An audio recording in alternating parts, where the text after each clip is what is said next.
I have always said that anti-Semitism is rampant in the Arab world. However, even I, who lived in 4 different Arab countries, have never imagined how bad the situation is until October 7. In fact, October 7 unmasked a much bigger problem, not only in the Arab world, but globally. We do have data for anti-Semitism around the world, except in Arab countries, because they do not acknowledge, recognize, or admit that anti-Semitism is an issue.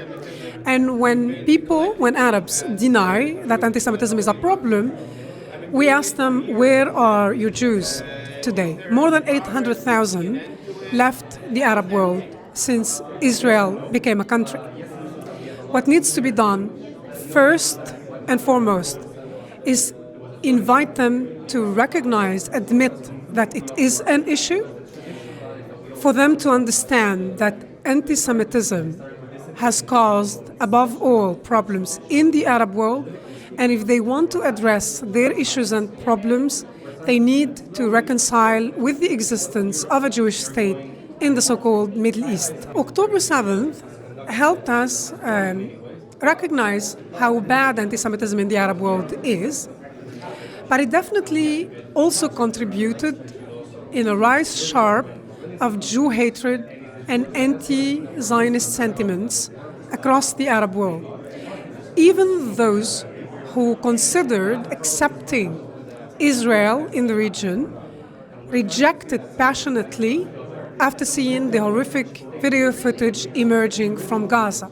What needs to be done is for political leaders to explain that Israel did not start the war.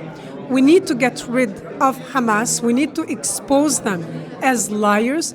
And we need to speak about the elephant in the room. The Palestinian culture glorifies violence and martyrdom. And we will not get rid of reoccurring wars in our region unless we stop infantilizing the Palestinians and we hold them accountable for their actions, especially for incitement against the Jews, the Zionists, and the Israelis. Of course, after the historic signing of the Abraham Accords, we knew that the so-called axis of resistance led by the Islamic Republic of Iran will try its best to disrupt the Abraham Accords. And they managed and they succeeded in obliterating many bridges that we carefully built between the Arab world and Israel. That said, we do trust the wisdom of the political leaders who joined the Abraham Accords and that they will not allow an organization such as Hamas to destroy work that took more than a decade to lay the groundwork and to build the cornerstones of peace upon. I am optimistic and I still believe that even Saudi will join the Abraham Accords.